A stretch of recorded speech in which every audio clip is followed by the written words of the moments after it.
Do not worry, I'm not here to thrash the living daylights out of you. A lot of you are probably thinking, what the hell is Ant Middleton doing here at the Reform Conference? Well, what do I know about politics? I know enough about modern day politics to realise that it's not working here in the UK.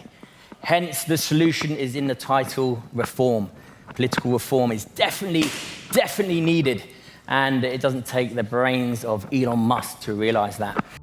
Ant Middleton, the man who left the military for a life in the spotlight and now a political podium.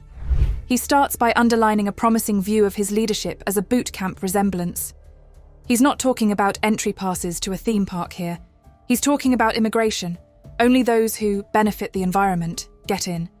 Now, who's ready for boot camp politics? I said it's quite simple. Now, what I do with individuals, I bring them into a camp. I close those gates. Let's call it the border.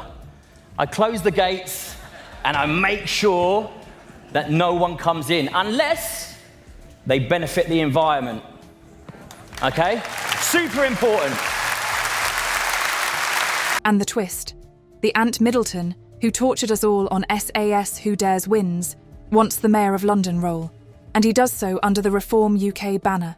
Not too subtle. My country is calling me once again, he proclaims. Well, Captain Britain, we didn't see this coming. Yes, we are accepting. Yes, we will bring everyone under that umbrella. Adhere to our rules and regulations. Respect our culture. You can come in and play.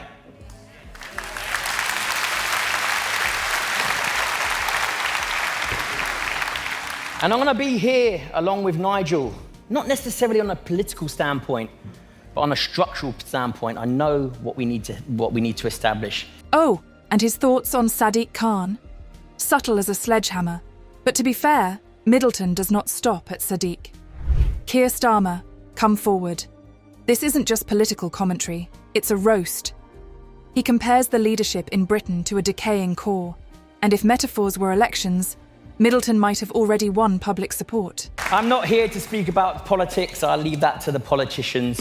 But listen, what I do know is national security, and that's what we're going to touch on very. They like to tell you that it is, because they're using military tactics of distraction. They distract you with all the irrelevant stuff, with all the virtual signalling, taking it away from the bigger problems, which we don't want to tackle, because they are complicated. The borders is a complicated thing, but they don't want to tackle it because it's so complicated. So what do? They distract you. They control you through division. That distraction method is absolutely evident. And when they distract you, they can control you. And when they can control you, guess what? We fall into chaos, and that's exactly what's happening now. We haven't got time. We haven't got time for this to happen. Middleton is peeved and not in the least subtle about indicating it. Weak leadership, he spits out. Crime and immigration mismanagement, he shouts. Bold? Sure. Nuanced? Well, that would be taking it a bit soon. Now, when I spoke to Nigel and the wider team a couple of years ago, for those that don't know, I do a TV show called SAS Who Dares Wins, where I bring in broken people and I strip them down so they can identify who they are, so they have an identity, and then I build them back up to go out into the world and to achieve. And I got asked a question by Nigel and his wider team saying, could you do that with a broken country? How do you do that? And we went through how I broke people down. Here's where Middleton's TV charm is going to come into play. He demonstrates how the breaking down and rebuilding process in television applies to politics. It's not enough for criticism. It has to be reconstruction. Middleton likens the country to an intense and furious personal training session gone off course. Start with the basics, strip everything down, rebuild with structure. Simple enough, and yes, entirely dripping with that military precision he's so well known for. Still, the irony should not be lost on anyone. Politicians aren't particularly known for surviving those sorts of high-stakes boot camps. They feel safe. I make sure that people are safe, and I start stripping them down. Okay, broken people come to me, I strip them down, and I make them realise what they're capable of. I make them identify their true selves, who they really are. I give them an identity. Whew. What's British identity? British culture. What's British culture? British history. Okay? So why is that being eradicated? Why is that being trampled all over? Why aren't we allowed to be the umbrella culture of this country? Middleton is not just for leadership, he is also for trust. We have lost our identity as a nation. Unity, cause, and ambition are all lost. And here he is, showing himself to be the remedy. An ex-SAS sergeant turned TV star, and now presumably turned political new hope. So of course, I haven't got a secure camp. We haven't got a secure camp because we don't know who's coming in. They're certainly not benefiting the environment, they're certainly not adhering to the rules and regulations, and they're certainly not benefiting us as a nation. And this is the moment when one hits the meaty stuff. Kier Starmer.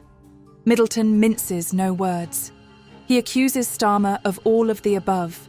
The broken promises, the can't-get-it-together immigration policies, and even a kind of leadership style that Middleton brushes off as fluff and no crumbs of substance. And when I look at the borders, I'm almost disgusted that our Royal Navy, the best Navy in the world, no shadow of a doubt, we have the best Navy in the world, are being put on the back burner, not allowed to do their jobs. Not being allowed to do their jobs. Double standards, call it two-tier, whatever you want to call it, double standards. They're not allowed to do their job. Wow. The best Navy in the world aren't allowed to do their job, i.e. protect our waters. The physics of sarcasm ramps further up when Middleton states simply that the best Navy in the world, he would contend, is just sidelined.